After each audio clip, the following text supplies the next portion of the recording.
Hello and welcome back to another episode of Red Tinted Glasses. And like London buses, the three of us are back once again to review another victory for the Dons, this time in league actions, as we secured our top six status. And good to have Cal MacD along with us here live on the YouTube channel, tuning in from Stornoway, part of the Lewis and Harris Don Supporters Club, who of course made the trip down to Pataudry. As he said, they chose well, pun fully intended. Good to see he's getting on board with those for their annual club trip. Looked like they had a great day. And Callum, the Dons had a great day as we run right at the weekend. Oh, we bloody did. From our start in terms of going behind, I didn't expect such a comeback, but we ran riot, really, didn't we? It was incredible. The goals were quality. It felt like really proper Jimmy Thielen stuff. It really did. It did, and I guess we'll maybe come on to that a little bit later on about whether that was maybe one of the most complete performances under Jimmy Tilleen. But Phil, I wanted to come to you on the point of the team lineups, because it was something that you mentioned last time out about, sighing at the prospect of Ross Doohan. And I'll hold my hands up when I saw that team lineups and saw Jeppe Okkel start, and I was like, this is not going to be fun. The weather was particularly grim towards kickoff, and I thought, four changes, is it too many? Because we've seen the tinkering having an effect, but maybe only Pape Gueye was the most questionable one. We'll come on to his performance in particular, but did you have any of the similar reservations at all when you saw that starting lineup? Yeah, I mean, they just had everything all over it. A sold out Pataudry, a little bit of spectacle with the fireworks, a game that had a lot riding on it in terms of our post split positioning. It just kind of felt like after seeing the lineup come out, it was all ready to fall apart. But that's probably why I sit in the south stand and Jimmy sits in the dugout. To be quite honest, because for the most part, the changes that came in were pretty solid, pretty uh, match winning caliber, I would say. Yeah, there were, and I think there was a lot to be encouraged from the weekend. A lot to, well, probably actually not a lot to be too despondent on. I know Sam Gordon's already put in the comments about the state of the officiating. Yes, we will come on to that as well. But I suppose the disheartening point of the first half, Callum, would have been the concession of that opening goal, because for me it was extremely frustrating. It felt very easy for Motherwell to score the way the ball breaks out to the wide area. I don't know if either of you spotted it. Obviously, both of you sitting in the south stand, but Kevin Nisbet, I don't know if he rolls his ankle the way he lands from the challenge from the corner, but he half considered going down. He then stayed on his feet so he doesn't get out to block the cross. Graham Shinney's in two minds about jumping to head the ball, gets bullied by Callum Slattery. I know, speaking to Keith at half time, he feels Ross Doohan could maybe come for the cross. I didn't think he could. The fact he doesn't leaves him in no man's land. And I just felt we were back to shooting ourselves in the foot a bit defensively there. I don't know if you share any of that. Yeah, a little bit. And it was disappointing because I thought prior to conceding so early on, we'd started pretty brightly, Yeah. and it was sort of Motherwell's first go of it, and they put it in the back of the net. It was a good header, to be fair.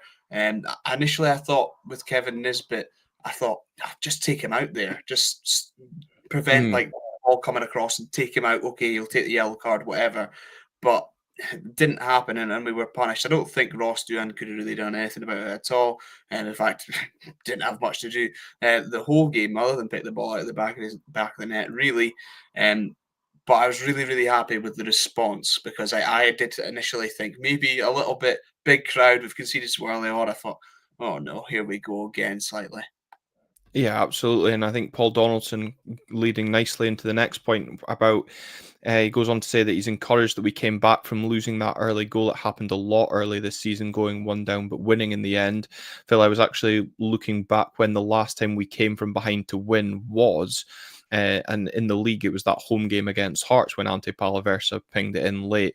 Obviously, last time out against Dundee United, we were 2-0 down. We got back to 2-2 as well. So we're maybe showing that little bit of fight in the team just now, in that little bit of character, leadership qualities that Jimmy Tilleen certainly spoke about kind of around the last time we played Motherwell.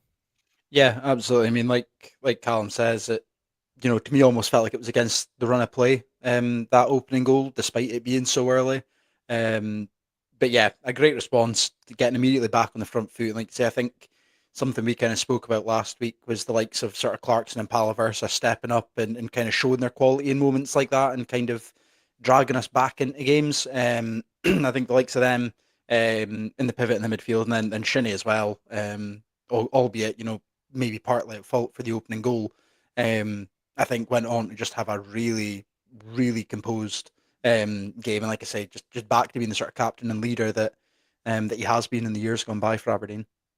Yeah, no, I thought it was funny after speaking to Theo Tenka on Friday night.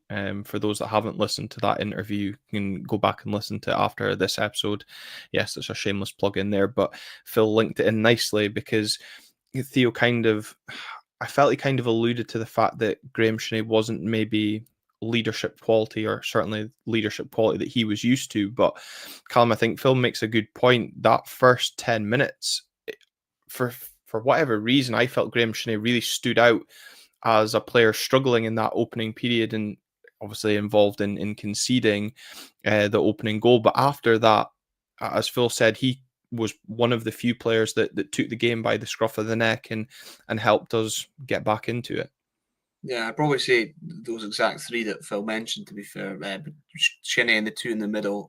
I'll say it now. I'm sure we'll come on to them more later on. But holy moly, they were incredible. And if you think you can get that partnership against most teams in the league, that's the type of game they should be having against them. And if we can see it more often than not, then we should be okay. I don't know if Graham Shinnie maybe stood out as sort of struggling in that first 10 minutes to me. But I really do think he did improve certainly as the game went on. And at left back, he looks at home, and it's weird after all these years of him being in the middle of the park, and he's gone back there in his maybe his twilight years. But as Sam Gordon says, looks a player reborn at fullback.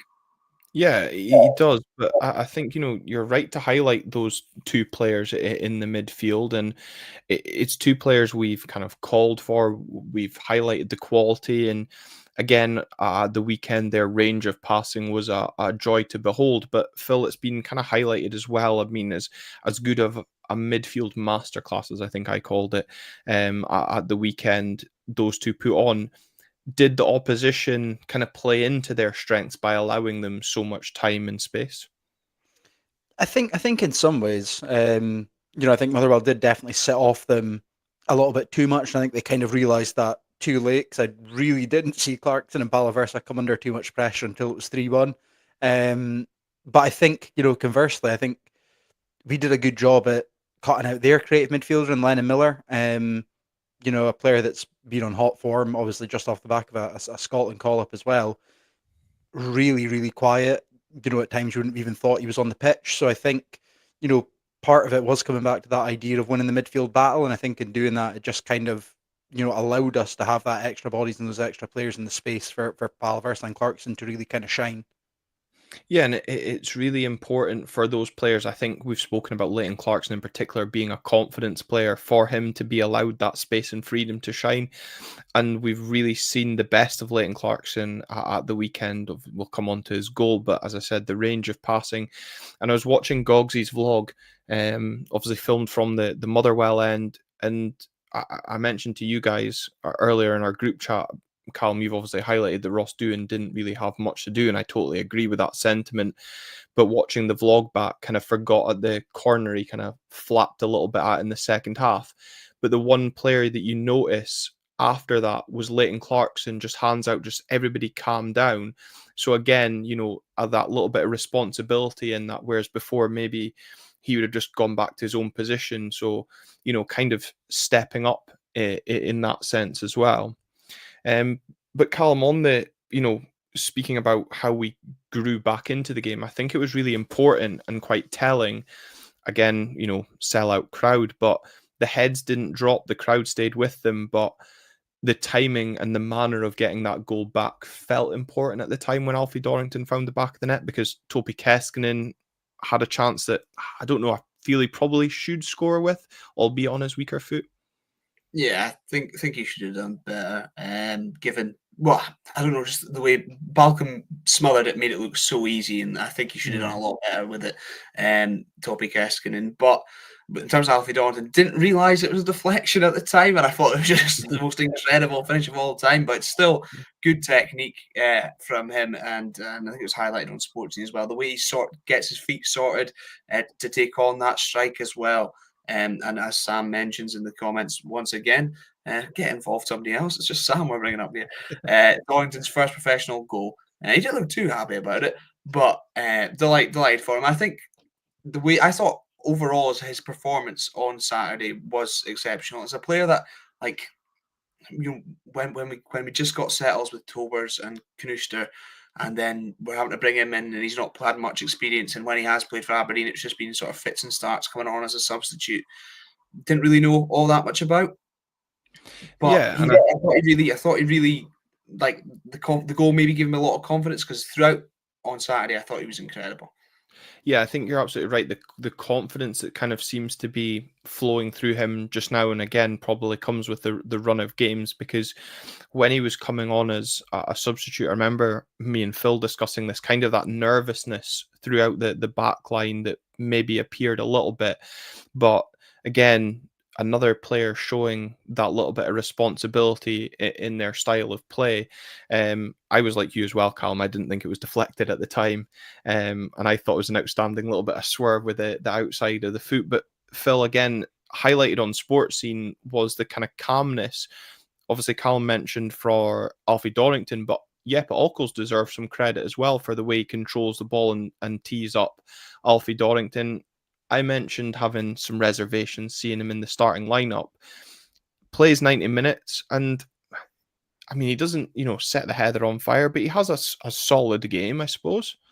Yeah, I mean, he's not really done much to cover himself in glory in his past few outings, and I think as someone who's been quite a vocal Jeppe Ockels sort of advocate, I've kind of got to hold my hands up and admit that. But I do think a lot of the work he did went a bit unnoticed, I think, on Saturday. The positions he kind of takes up. One thing that really impressed me was just how much he managed to drag players out of position, just a little bits of space he picked up. And I think that was sort of evident as well. I was sort of checking his stats for who came live. And apparently, 3 chances created in the game. Can't quite remember most of them apart from the assist for Dorrington. But, obviously, starting to find his feet a little bit. But yeah, quite an impressive game from him, I thought. More so for his off the ball work, tracking back as well, I thought was quite a good effort. I'd say it was his best game, and I'm sure you guys would probably agree as well. His best game so far for Aberdeen, and I don't know, it felt like he had a lot more purpose in terms of in the game, in terms of like creating those spaces that you mentioned, and I don't know if it was like he came in, he arrived, and he was just sort of thrown in, and we kind of hoped that he was just going to, fix things, and that didn't happen. And then he's playing every game after not playing for ages at Preston, and maybe now he's had a, he's got that purpose in the team, and I think we saw that on Saturday, and hopefully something we can see more of towards the tail end of this season. Still to be convinced on whether we should fork out or for him to stay permanently, but if he can build on this, then you never know. Yeah, I think a few people in the comments kind of summing up just your sentiment there. Callum Graham Gibb saying Ockels also had his best game for us. Never loses the ball means the left back can confidently go forward. And I suppose that helps, Graham Shinney as well with the tracking back. Ockels does as well. Kevin Blanchard saying that Ockels needs to produce more to be warranting of a permanent switch. Maybe needs a goal to get him going. Obviously robbed of that previously. And then kind of on that last point you made, Callum John Kilo saying he's a decent player, but not looking like a 1.5 million signing. I know, obviously, I think, was that the price Preston paid for him? Again, don't know if that's how much we would be forced to pay out, but yeah, I think currently would maybe be seen as a bit of a stretch just now. Phil, I want to stay with you on terms of where the first couple of goals came, because again, we've been critical on how we've played attacking set pieces, and I think quite ironic that both the first 2 goals come from set pieces, albeit when we've taken short corners, and I know a lot of people aren't fans of short corners. Yes, the first goal does come from the second phase and how well we recycle it, but maybe does give us some encouragement that we do work on things at Cormac Park. Yeah, I mean, the second goal was what can only be described as off the training ground, but well worked nonetheless. I mean, how often have we critiqued corners on this show for however many weeks, and how they fail to beat the first man? You can't fail to beat the first man if you don't try and swing it into the box. So kind of glad we went for that shorter route, and like I say, super happy for Clarkson to get that goal. Something we've kind of said that we'd like to see back in his game a little bit. Getting the goals, getting assists, and being creative, and superb celebration as well, captured on the Joando cam on the iPhone, which I believe was towards the Motherwell fans who were giving him a bit of grief at the initial corner. So yeah, good to see a little bit of confidence and enjoyment back in Clarkson's football that he's playing. Yeah, and I think you're absolutely right. He's mentioned it himself. He wants to be back on the goal trail as well and back being involved. But Callum, we play the short corner, and ironically, after having success playing it short and then getting the ball into it, Palaversa goes back to trying to beat the first man and failing miserably with about 3 corners in a row. So we're not quite there with the set pieces. But in terms of the second goal, could you argue it's goal of the season worthy? Oh, it was lovely. It was lovely. It was really nice. And as well, I just want to touch on the fact that with Leighton Clarkson as well, I think he deserved that goal over the past performance over the past few weeks coming in, and he's looked back more to his usual self, or the self that he was when he was on loan, and which maybe not seen for a while. But it was a lovely goal. I'm not sure. I'm not sure it's the best goal of the match though. So I'll say that much. Okay, well, I know people will probably be saying it's not going to beat Topi Kaskinen, but it's going to be on there for the contender list, I'm sure. Graham Gibson in the Red TV interviews afterwards that, both goals were mentioned about being on the training ground, but the second goal in particular was attributed to Peter Leven. So good to see we've got another set piece coach in the bag there in Peter Leven. But yeah, positives from that sense. But in the first half as well, there was another talking point that I guess we need to come on to, is Pape Gay's performance. As I said, Jeppe Ockels for me was one side, Pape was another side. Phil, since you're off mute, what did you make of the big man's performance in the first half? A little bit all over the place, to say the least. And I think that was partly what attributed to Ockles playing well, but also probably looking a bit better as well, because Pape was ineffective, I think, to say the least. And to be honest, a little bit lucky, in my opinion, to stay on the park. I know there's probably people that might not agree with me, but if you'll pardon the pun, without the red tinted glasses, it probably should have been a red. Obviously, a little bit of frustration at maybe not getting the initial foul, but it's not really an excuse to side someone down. But yeah, little bit frustrating from Pape. A player that you're kind of wanting to get back on that confidence spell, because obviously is a player that Jimmy likes and obviously fits the system that he wants to play. Hence, him returning to the squad so quickly after injury. So, hoping that the early season form wasn't just a flash in the pan. Yeah, come to you then. Not on the red card in inverted commas incident quite yet, but Pape's performance in general, because I remember putting out a tweet saying get him off before he's sent off, and then pretty much after pressing send, the cross comes in and he nearly puts the ball in the back of the net with a header. So he still put himself out there, but there's something, as Phil says, not quite there from his early season form. No, it's not quite the same. I think maybe now teams sort of early in the season, nobody knew what they were getting from Pape Habib Gay. We didn't know what we were getting from Pape Habib Gay, so there's no way that other sides were going to know. And maybe that's been sussed out a little bit. I think there's still times where his touch isn't maybe great, or he slows things down a little bit, holding on to the ball too much. But I still do like the way he sort of roams and leaves space for others. And as you say, nearly scored. I felt like in that game, they after the yellow card, Motherwell were attempting to maybe get him in a little bit more trouble. At one point, one of their defenders went down, clutching their face, writhing in agony. when it seemed like there was really not much there. However, yes, he was a lucky boy, but we'll go in on the referee instead and say that should have been a foul on Pape in the first place. And if referee had done his job, that wouldn't have happened, and we wouldn't have this controversy. What a stinker that referee had all around the game. And I think that's probably more telling, the fact that we saying, yeah, Pape should have been sent off. That tells you how bad a game the referee had. Yeah, and I mean, I didn't admittedly see the tackle at the time because I was kind of watching the rest of the play to see what was going on. But I agree, I think it should have been a foul on Pape in the first place, and how it wasn't. You highlight the kind of theatrics of the Motherwell players once Pape was on the yellow card, which Graham Gibb highlights as well. Paul Donaldson going on to say he was surprised the ref didn't pull out a red card, even more surprised when it didn't go to a VAR check. I think that was the biggest surprise for me because Ian, who I stand next to, called it straight away, saying he was in trouble. And Finlay, who watches the games from Perth, Australia, said if he gets sent off here, we can't complain. So I was like, which was also really annoying because every goal seemed to be checked by VAR. Came up on the scoreboard. So why that wasn't checked, who knows? But on Pape himself, West Coast Don saying he's a liability, offers height and strength and some skills now and then, but seems to not really know what's happening around him and makes some poor passes.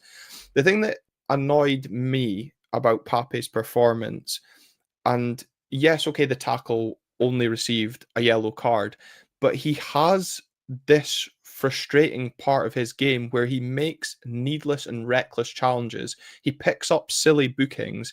And I saw Chris Reed put this on Twitter, and he said, had that been a red card, it could have potentially cost us the game. We saw Rubezic do it earlier in the season at Fir Park against the same opposition. Now, given we're still in that race for third place and that the game carried the importance of if we won we secure the top 6 place, some of that sort of action is quite irresponsible, and for Pape, obviously lucky it doesn't come back to haunt us. But Phil, if you're Jimmy Tillene, were you even as a fan, were you surprised Jimmy doesn't hook him in that first half or even at halftime?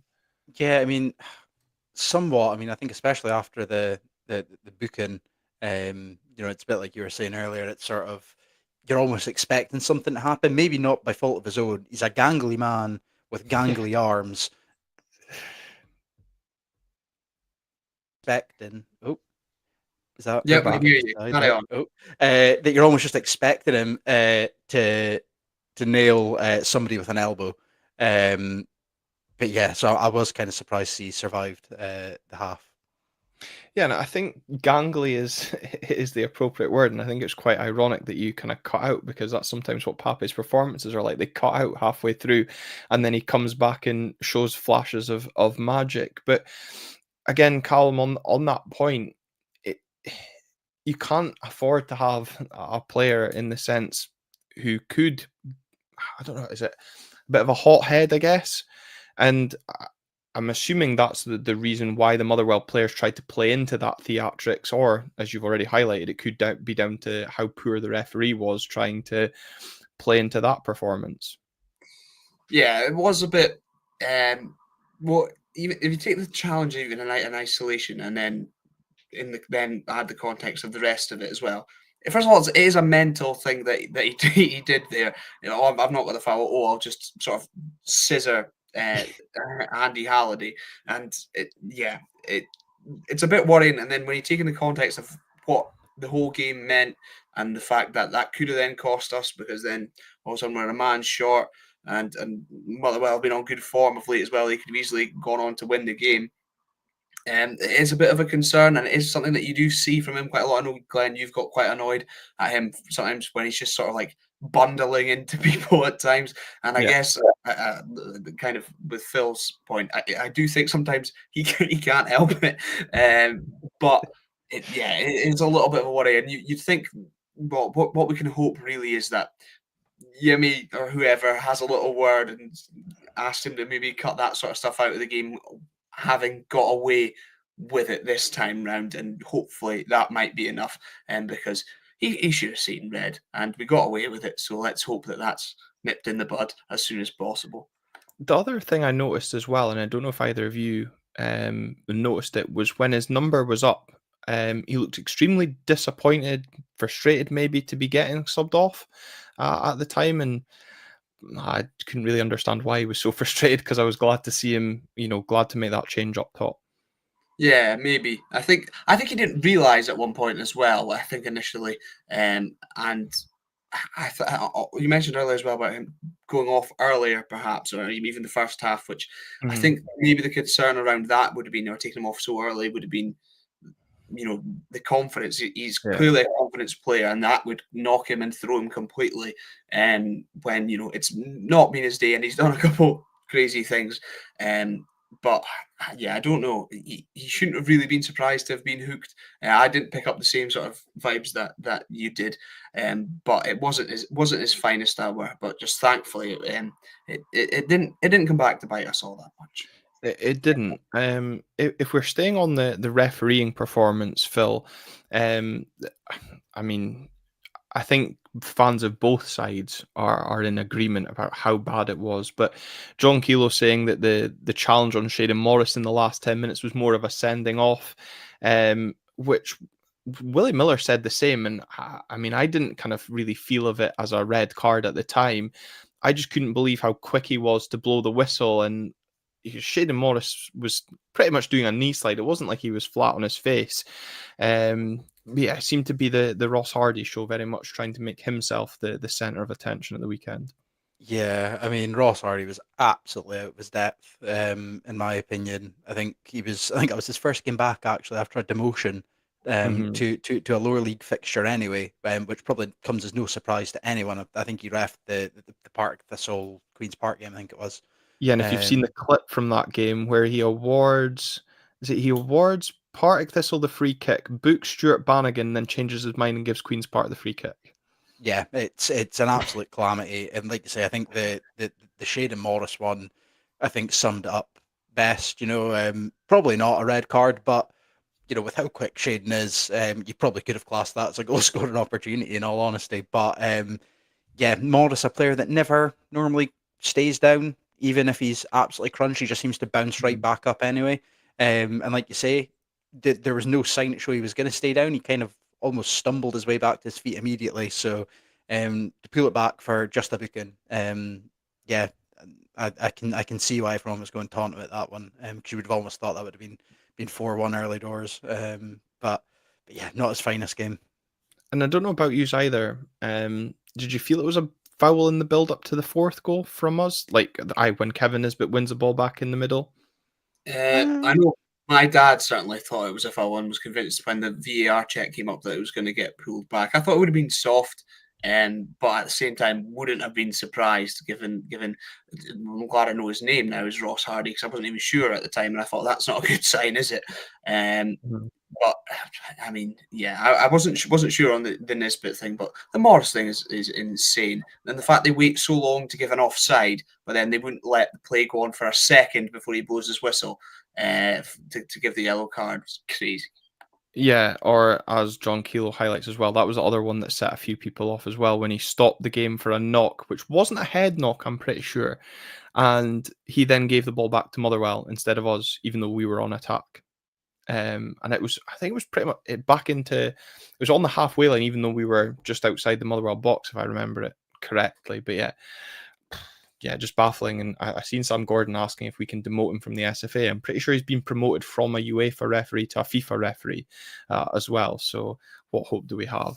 Um, what hope did Motherwell have in the second half was none because they spurned chance after chance. Phil, they got in behind. I think it was Sparrow on a couple of occasions, flashed the ball across the face of goal. The striker Armstrong couldn't get on the end of one of them. But did you ever feel throughout those chances at 2-1 that Motherwell looked like getting back into the game? No, not really. The boy Armstrong was really just a bit of a thuggish lump for the most part, so I didn't really have much worry about him getting on the end of anything.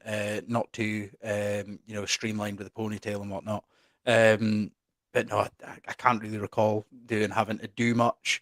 Like say their chances really did just come from the fact that we do throw fullbacks out the pitch, and it allows like Sparrow to kind of exploit that space. But even at that point, you didn't really feel too threatened at them doing anything. Hmm. I agree on that. I think you have your heart in your mouth at one point when they're running through, and you think, please don't find the back of the net, because what is this team going to be made of if we don't find the back of the net? If they do find the back of the net, sorry. But we spoke about the impact from the bench, or perceived lack of impact, Callum. From what we'd seen or heard from the St Johnstone game. I mentioned it from the cup game as well, despite the scoreline, the lack of impact that the subs had. But I felt this weekend, again, the fact, probably more so the fact that Shaden Morris being the impact sub that he is, but Obde Dabag coming on, grabbing an assist as well. Our bench was highlighted on Sportsound as being extremely strong, and it felt like that at the weekend, because with the game, I don't really want to say it was in the balance, because I never really felt like Motherwell looked like getting back into the game. But once we rung the changes, that really felt when we got full grip of the game in that second half. Yeah, it sort of just gave new impetus to the team. It felt like a new sense of energy, and of course that always happens when Shaden Morris comes off the bench, as you said. And we mentioned in the preview that that's the the other side of the coin. If you play so well, you want to start him, and then you don't have that option off the bench, then you're shooting yourself in the foot. But what other choice do you have? But this time didn't start. Probably felt it was harsh that he didn't start when the lineups came out, but he comes on, he brings that energy, and it's a fullback's nightmare. You can only imagine. Probably the fastest man in the league. I can't think of any really faster than maybe Osanya coming on, and he seems to have really found form this season. And you've just gone up against Topi Keskin or whoever for an hour, 70 minutes, and then he comes on. It's an absolute nightmare. Yeah, their Sorry, left back really did look like he was knackered early on as well. Certainly, and I'd also like to mention, since you mentioned the fullback, Motherwell's squad numbers are a disgrace. There was, I think, 3 numbers in the 50 involved. A centre back with a number 15. Not happy about that. They need to sort that out going into next season. The football purist in you absolutely raging, but the football purist in all of us, Phil, would have been absolutely delighted at the third Aberdeen goal, because that was a thing of beauty to watch. Again, depending on the way you watch football and what you're into, you could argue that that's up there for goal of the season as well, because the ball from Clarkson, the touch from Shaden Morris, laying it back to Alexander Jensen, who doesn't even take a touch before delivering it on a plate for Kevin Nisbet, and that's before even discussing the movement of the striker as well to head home and really seal the 3 points and putting the Dons 3-1 up. Yeah, it was absolutely stunning. For me, it was goal of the day for me, just purely from an aesthetic point of view. Yeah. Yeah, like you say, just again, really well worked. Jensen again just showing his quality, getting high up in it, and a pinpoint ball. There's nothing better than a perfectly weighted cross where a striker has to literally do nothing but just effectively stand there. I'm pretty sure Nisbet could have probably shouldered it in like Balotelli style if he wanted to. But yeah, and again, great for Kevin once again, keeping the goal scoring form going, doing exactly what we kind of all thought his role would be, albeit it's maybe changed now. But when he first came in, that 6-yard box, poacher's finish, yeah, just really, really, really great. And like I say, good to see it, making the game a little bit more comfortable, and putting in that sort of rounded display as you mentioned at the top of the show. Yeah, and I think that was the thing, is it just kind of eased any nerves that might have been circulating at 2-1, despite, well, as I said, personally feeling comfortable. But also, as you say, good for Kevin Nisbet getting that goal for his confidence. I think, again, another good performance from him. His all-round play working back, and his hold-up play, again, really exemplified, Callum, by that fourth goal, as we've already discussed, the way he wins the ball back in midfield and then finishes it off with an absolute stunning strike. And I can tell you, from being behind that goal, I was convinced as the ball passed the penalty spot that was sailing over the crossbar. The dip it takes when it gets just to the goal is unbelievable. But do you think there's a deflection on it? I think there is maybe a slight deflection, and Never. again, at the time, I had no idea. I had no idea. I don't, to be honest, I don't know how much the deflection really makes a difference, because it did just look like a great strike. But yeah, the dip was crazy to see it going in. It always looks nicer going in off the bar as well. I know that's a cliche, but it does. And great to see Kevin Nisbet. You saw the two different aspects really there of Kevin Nisbet. I don't think the second happens without the first, the confidence. But I don't want to commend him again because I thought he was a lazy shite before we signed him. His work rate is incredible going back there. And I don't know how much it's different now, because he's mentioned that the fact that he feels like he's the fittest he's ever been in his career. But I feel like he's always like the first when we lose the ball to turn back and track back and try and get it back or slow them down. He made a foul or two just to slow down the Motherwell counter attack. Full credit to him, and hopefully he can carry this on going into the end of the season. But would you? It's been mentioned in the comments, and there's obviously talk about it online as well. Would you take him permanently? And I know a lot will depend on the price tag. Having with Millwall having paid a fair chunk to get him, he'll be on a sizable wage. But with the way he's playing right now, can you argue with us going and getting him permanently? You can't. Well, you can because that's what we're going to do. We're going to argue it, I suppose, one way or another. And it was a question also posed by Colin Gale, who I don't think's tuning in just now, and he kind of asked about the future of Kevin Nisbet, and obviously mentioning the fact that Obde Dabag is here on loan with an option to buy, and Colin also wants to see a potential pathway for Alfie Bavidge into the first team next season as well. And I'm sure there'll be a lot of fans also looking for a way for Alfie Bavidge to break in. But I think the biggest stumbling block I can foresee with the Kevin Nisbet signing is his wages that he's currently on at Millwall. Because if he's going to come here, he's going to have to accept a wage cut.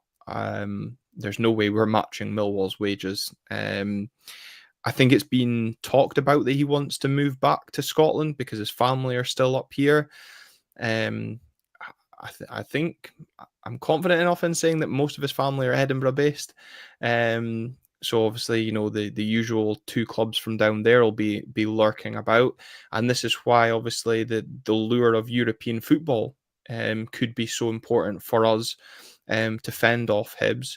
But you never know his relationship with Jimmy Talleen, and he speaks about the work he's put in personally, and I think at this stage, I mean, as I think we've spoken about this before, if you'd asked us this 3 months ago, everyone would be like, nope, punt him back to Millwall. But he's fit, he's firing, and he's scoring goals, and we've been severely lacking that. So if the price is right and the deal suits both parties, yeah, I think we'd be silly not to at least offer it to him and see if he signs.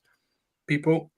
Yeah, I mean, I think, like you say, I think the price is the big stumbling block, one that you'll be proud of here, Glenn. But Nisbet is playing with the bit between his teeth, some might There we say, go. which I think is what we've wanted to see from him, and he looks a lot better for it, like you say, a lot sharper, a lot fitter, and a lot more confident. But I think a big part for a striker is feeling comfortable in your surroundings, and I think he looks like he's comfortable at Aberdeen. If he wants to make that move permanent on a good deal, then all the better.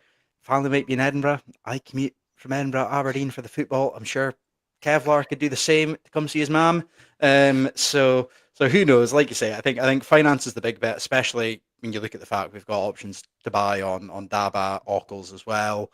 You then throw the potential fee of Nisbet into the mix, and as much as it pains to for me to say it, almost matching Ramirez's goal tallies. So I wouldn't be opposed to seeing Nisbet in a Don shirt permanently at the moment.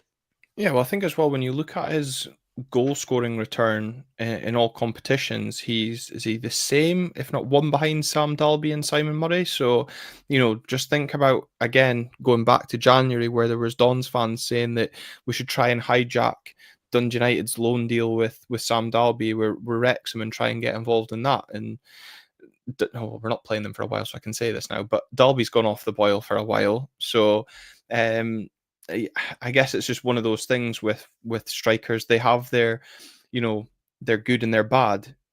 Phil, you said, for his first goal of the game on Saturday, he could have shouldered it in. But let's remember the last time Kevin Nisbet got cocky in front of goal, he managed to hit the post instead of find the back of the net. So, baby steps, baby steps. It took me back to the comment that Willie McPherson said about, you can lead a blind dog to a tree, and getting it to piss on it. And Kevin Nisbet's finally found plenty of trees now, so we're They nailed getting the somewhere. execution on that one, Glenn. It was Yeah, I know. perfect.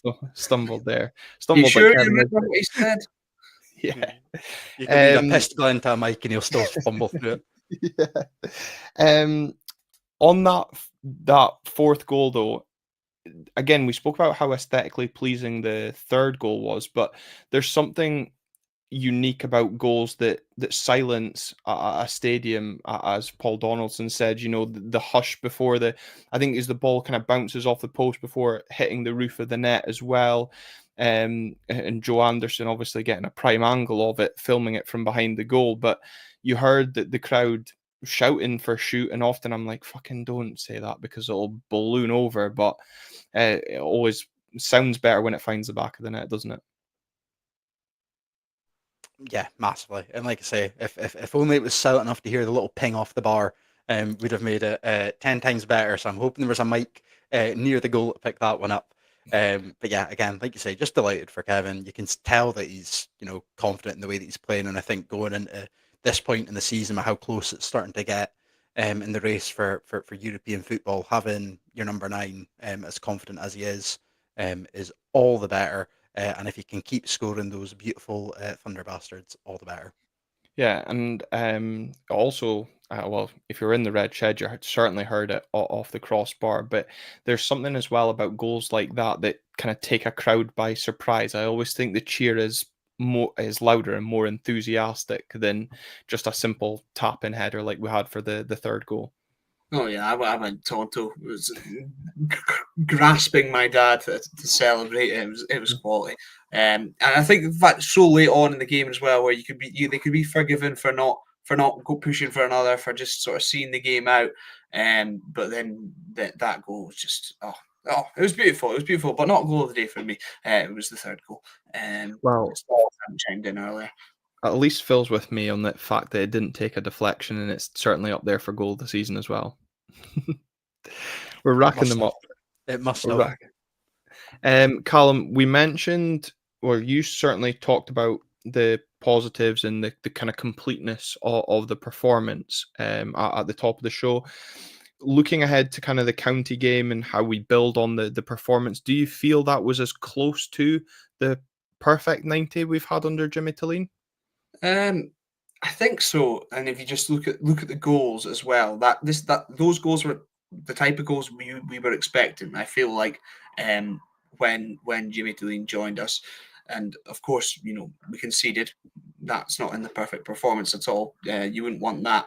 But the response just gives me so much encouragement, and of course they would have been helped by the crowd and things like that, and being sold out. But yeah, I think it was as close to perfect as we've seen so far, and the type of football we were expecting to see. And of course, we did see parts of it at the start of the season, but it feels so good to have something like that after the barren run that we'd had in the midpoint of the season. And I guess, Phil, as well, in terms of achieving that perfect performance and the quality and the style of goals, as Callum says, massively helped when you attract a sellout crowd at £10 a ticket. I think the club put out, it was the most first time game for fans as well. So, certainly I remember obviously taking Rory to his first game when we beat Ross County 4-0, and, the buzz that he had at seeing 4 goals. So, I'm sure there'll been lots of mums and dads taking their children to their first game, and hopefully they're caught the bug as well and come back as well. I saw the club tweet today, we're recording this on the 1st of April, that they said yesterday was the most season tickets the club had ever sold in a day. Although I think that tells you more about the need for a saving in an Aberdonian, because of course that price freeze discount ended yesterday, didn't it? Yeah, and I think as well, a lot of people getting paid on the 31st on last banking day probably also helped to boost it. But No, it's good to get the next generation involved. And it's always good when, especially like you say, the younger ones can see a win. I remember my first game was a loss to Livy, so that could have easily put me off. And potentially a blessing it didn't. But yeah, more things like that from the club. They're really good at incentivizing, especially families. To try and get along, and hopefully it maybe boosts a little bit going down to Hampden as well on the 19th. But we Yeah. shall wait and see. There's a bit of a discrepancy between a tenner and 40 quid, so that we'll wait to see if that makes any difference. Yeah, and also a pre-Easter holidays and Easter weekend game as well. But yeah, I think tickets for that sitting at 13k. But yeah, no, good PR spin by the club yesterday with that, the way tickets sold for that game as well. Yes, well done, Cam, leading your booing of Andy Halliday in the South Stand. Since we're speaking about tickets and getting crowds in, before we move to the Ross County game, this was kind of not in the script, but kind of thrown out there mid-afternoon. So those may or may not have seen the news article broken in the Herald this afternoon with, I think, a few of us potentially skeptical about whether it was an April Fool's or not. But there's talks abound. I've not looked at what the official group is called for Scottish Premiership League reconstruction. Many Scottish football fans keen to see an expanded Scottish Premiership. So, of course, Neil Doncaster and the working group are proposing a 10-team Scottish Premiership. Thoughts, gentlemen? Mental. I did say I thought that's got to be some sort of joke, surely. Yeah. And I looked, oh, it was 23 minutes ago. That's after midday. They shouldn't be doing that. Who knew that was a thing, by the way? Well, yeah, it feels like a new thing. I feel like previously it was all day, and then now I think people just can't be arsed. Like, oh, it's bad luck if you do it after lunchtime. But it's only Scottish football would every fan, probably 9 out of 10, you'd say, would you be up for, an expanded team, 14, 16? Some people even want 18. Oh, all the fans want it. Yeah, how about we discuss about decreasing it? That would be mental, wouldn't it? Why would they do that? I can't understand. It's crazy, and hopefully nothing comes of it whatsoever. Well, the only, saving grace, Phil, might be the fact that our voting system is extremely archaic as well, and it would need 11 of the 12 top flight teams to approve it. And you're thinking, if you're Kilmarnock and St Johnstone right now, you're not approving an expansion, or sorry, not an expansion, a decretion to 10 teams, because one of you two are going to get automatically punted to the Championship. Yeah, it just doesn't make any sense. Like you say, it's classic SFA where they just kind of make it up as they go along, I think. And then, I don't think it has to be made of the knock-on effect it then has further down the league. And how you fit these teams into basically forcing themselves into relegation. It's just it doesn't make any bloody sense. The only saving grace is that it might stop Livy coming up for another season or two. And that would be the only benefit of that. I Well, think I saw that it was going to be the 26-27 season if it was going to happen. How hilarious would it be if it happened to Hearts again in that they, have a bad season, they finish 11th, okay, they get the chance to be in the playoffs usually. No, this time we are reconstructing the league and down you go. Then I'd be all for it perfectly. yeah, no, to be fair, Fraser Walsh did say, he was like, if it means that Falkirk get denied coming up again for another unique reason, then I'm all for it. So, but yeah, of course, that's not likely to happen this season. But I also can't get my head around expanding the third tier to 16 teams. Who's wanting an expanded League One, League Two when these teams are struggling as it is to attract players and the travel costs that come in? And don't even get me started on the Highland League and Lowland League plans as well. More specifically, the Lowland League, because they're just batshit crazy as well. But, John Keelo also saying expansion won't happen without 4 Old Firm games. And I think it's so sad because every Scottish football fan, probably outside those two teams, know that that's true, that the monopoly and the dictatorship that they own in Scottish football means we'll never see an expansion because they're too scared to sell the product to Sky without 4 games guaranteed. Yeah, I mean, maybe they'll let us expand if they get their B teams and C teams and D teams into all the various leagues. But yeah, it's just mental that like you say, 10 out of the 12 can actually look at something somewhat neutral, apart from the two from Glasgow. But yeah, just so dumb.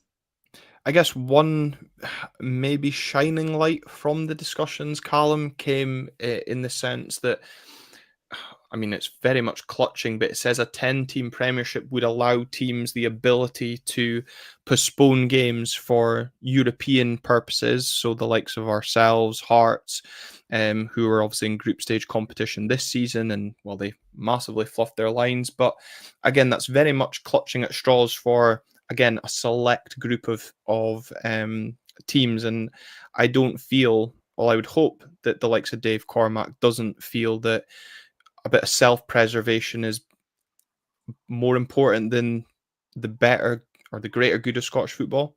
You'd hope no, and especially I think right now it looks like Celtic would be the only team that would benefit from something like that right now, anyway, because of the way that we've all fucked up the qualification Yeah. for European football. Um, it, of course, it would be nice to be able to just, if we've got a Europa League playoff, to then just have those two games and not a game in between. Yeah, that would be great. But at the same time, how can they not fit in one extra game elsewhere in the calendar anyway? How many weeks is there that there's without a midweek game? Surely they can fit it in. I don't understand the logic of how it's impossible right now when there is just loads of free midweeks. I don't get it. I'm guessing it's so that if there's then postponed games, then you have to reschedule. All nonsense. But yeah, I mean, these plans, I think, have been widely criticised by fans of Scottish football to the point that we're unlikely to see them get pushed through.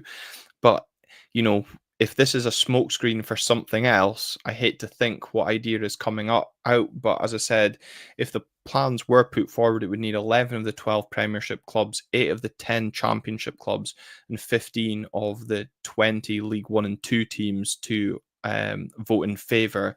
And I just can't see that happening at this moment in time. No chance. Good to see we're all in agreement on that. So let's now talk about the Ross County game as the Dons travel to Dingwall. Ross County lost 1-0 to Dundee United at the weekend, Phil, which all but ends their hopes of a top six finish. Mathematically still possible, but they would need to win out, and hope St Mirren lose their next two games, also Hearts as well. So lots of ifs and buts for the Staggies. Don Cowie coming out in the news today saying their full focus is on safety, with hopes obviously of still maintaining a top six place, knowing it's an outside bet. When a team is going into this game looking to secure safety, does the game become a little bit more tricky because, again, they've got something to fight for? Yeah, I mean, it works on both ends. They'll be up to try and bring the game to us a little bit, but also, under no illusions that County are a team that are able to sit in when needed. I think the only saving grace I'm taking from that is how easy in the sort of 45 minutes of the game that I watched, Dundee United seemed to easily be able to get the ball in behind and into the box. Probably helps they've got Sam Dalby up top, which made winning headers look quite easy. But yeah, I mean, County's always a bit of a tough team. You're never quite sure what one's going to show up. They can either come and play really good football, or they just look like a bunch of caber tossers that have been chucked on a football field together. Yeah, I remember saying to you that I was going to watch the game and do notes for the podcast, and then roundly fell asleep during it because it was absolutely dreadful. But Callum, it maybe came as a surprise to those that did tune in a game that did carry a lot of importance for Ross County to keep their top six fate in their own hands, that they didn't start Jordan White and Ronan Hale in that game. Maybe they'll look to bring them into the game. Obviously, that physical approach that Jordan White can bring, and we've already seen this season that Ronan Hale can hurt us in behind. Yeah, I think, of course, Jordan White is limited in a lot of aspects to his game, but if you play to his strengths, then he can be really effective. And that's not a slant on Jordan White. There's a lot of players in this league where if you play to their strengths, they will be very effective, but otherwise might not look a whole lot of use. Ronan Hale, I've been very impressed with, the league top goal scorer for Ross County.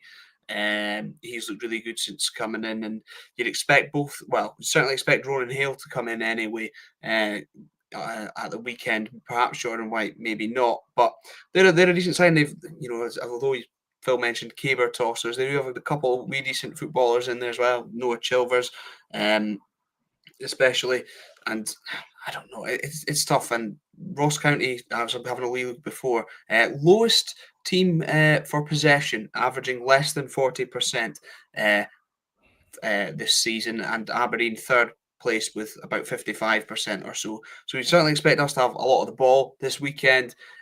Just whether we can make things happen like we did on Saturday, or we will see more of a lot of us keeping the ball and not doing a lot of it with it. But we know Ross County can make it very difficult up there.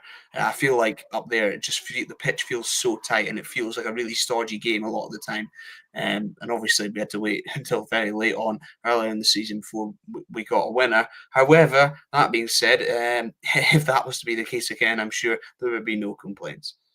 No, there wouldn't, certainly from Phil, who's attending the game out of the three of us. But Phil, again, you might have seen this from watching the game, and I know the commentators picked it up, especially in the first half, Graham Gibb highlighting it as well, about the state of Ross County's pitch and kind of the bobbles and odd bounces that the ball was taking. So, listening to Callum's point about, yes, I think we might have a lot of the ball in terms of possession. We might not see that silky passing, but I also took from the first half the similar point that you did about the ease in which Dundee United kind of cut Ross County open. Yes, okay, I think Ross County were very poor in the opening 2025. But to the ease and success that Dundee United were having, I could only think the likes of Ockles, Keskinen, Morris, Nisbet and Dabag, because I think he'll start over Pape. The success that those, our front 4 or 5 players could have in this game, despite, as Callum mentioned, the tightness of the pitch, but the quality of the pitch itself. Yeah, I mean, I don't think the quality of the pitch really helped to the quality of the game. Like you say, it was a bit of a snooze fest. Literally. But yeah, in your case, yeah, I think I can see County sort of doing the same sort of thing, where they kind of try and go really narrow, to try and stop sort of penetration through the middle. But again, it's a sort of time where Keskinen should sort of be stepping up and sort of showing his quality in a wide area. Potentially Morris as well. If they are going to go narrow, a man who knows nothing but hugging a byline, and hitting the goal line for a cross might work quite well. Yeah, like Hans, I think it's all dependent on the quality of how good, and I think that is the case for most Ross County games. If you've got the quality to unpick, when they're sitting pretty low, then you're in for a good game probably. If you're struggling, then it can become a little bit frustrating. You can get sucked into their game. And that's when the likes of Ronan Hale, with his pace, can kind of hit you on the counter and maybe just take the one chance that he gets in the match. I think also plays into what you were saying, Callum, as well, about their kind of possession stats, and kind of going on from what Phil says, in the sense that if we can get the first goal, that forces Ross County to have to come out. Whereas, again, we saw that up there the first time that, yes, okay, they had a couple of one goal disallowed, the penalty saved, but you knew fine well, had they got the opening goal that day, they would have just sat in and defended for their lives. Again, that was kind of my surprise in the way they approached the game at the weekend. It was very much long ball tactics, even though they didn't have Jordan White playing. Yeah. But we've seen how susceptible we can be from set pieces, long throws in particular. That seemed to be a big arsenal of Ross County at the weekend. Do you think Jimmy Tilleen will be watching that and working on how to defend them properly? I hope so, because we've struggled from long throws up there before. Thinking back to Anthony Stewart's days, that was not good. Sorry to everyone who have just put into a deep state of misery by bringing that up. But yeah, they'll look to make things difficult. And in terms of like the possession and the long balls, I think they're happy to do that. The possessions that stayed up for themselves. They're happy to contain teams, and when they do have the ball, go direct. And you'd say Jordan White, you'd expect him in there, because if he can hold things up and win the flick-ons for the players getting up in support of him, then they can cause problems. And set pieces, we've been not good at defending cross balls really this season. A lot of the goals during that sort of barren spell were simple, straightforward balls into the box that we just didn't deal with. And Ross County have certainly got the tools to cause us issues as well. And I think Akil Wright's their third top goal scorer with 4 goals in the league. And it was him that scored that absolute howitzer at Pataudry as well. So Yeah. it's not just direct, nasty Brexit ball that they can play, clearly. No, it's not. I mentioned Obde Dabag potentially coming in for Pape Gay. Joe Anderson suggesting Esther Sokler rather than Dabag if they're going to defend narrow and will be sticking in plenty crosses. Phil, Esther Sokler coming on at the weekend, looked sharp, looked lively. Again, probably another player that should have got booked for a ridiculous shirt pool but didn't. Would you agree with that sentiment or continue looking to build that Dabag and Nisbet partnership? Yeah, I mean, I think so. I'm partly more inclined to go for Sockler just now. I think that's more in terms of recovery from his injury. Um, Again, coming up towards Hampden, maybe some more Esther heroics there in the semi-final. But you're speaking of Jordan White as someone that puts himself about and can be a little bit of an outball. I think Sockler, when he's at his best, does the exact same. And I think having Daba as that sort of on the shoulder player that can maybe come on as the game starts to tire a little bit, and you'll maybe get a little bit more of that space in behind. I think might be my option. Personally, going with Nisbet and Sockler. It's then just sort of who do you play in the 9. As much as I think Nisbet does enjoy dropping deeper into the 10, you don't want to sort of lose his ability as a goal scorer, and with him being 30 yards from goal. But then again, after the Motherwell game, maybe he's just as fine 30 yards from goal. Maybe. Callum, any other changes you foresee in that Aberdeen lineup that started the game against Motherwell? No, I don't think so. I think that'll be the toss up between sort of Papi Habib Gay, Dabag, and Esther Sockler. I hope that the main thing is that they stick with the same 2 centre midfielders that played against Motherwell and absolutely ran the show, because those two, between the two of them, I've got opportunities to be the best player in the pitch probably about 8 games out of 10 between one of them two. And this is certainly the case again. And in a game where they will look to make things difficult, we need as much creative outlet in the middle of that park as possible, and those two bring the best opportunity for that. Yeah, and I think they showed that at the weekend, and we suffered when we didn't do that against St Johnstone. So I certainly hope that Jimmy Tillene's learnt his lesson from McDermott, and we don't fall into that trap this weekend. But I think crucial not only from our own point of view in terms of the momentum that we've built and the encouragement that we've taken from the weekend's win to carry that in to a huge fixture coming up pre-split against Rangers. But looking in that race for third, Hibs travel to Ibrox this weekend as well. Phil, this is a perfect opportunity to keep the momentum going and potentially put that race for third back into our own hands as well. Yeah, I think it's one of those times where you think we've got to surely make it count. As much as I'd enjoy Ibrox just to fall into a sinkhole with Hibs and Rangers playing each other, you would like to hope that Rangers are maybe just gonna win for our sake, which feels like blasphemous to say. But yeah, hopefully it's a time where we can actually capitalise on results going our way, because it seems like that's something we've kind of negated to do for the most part.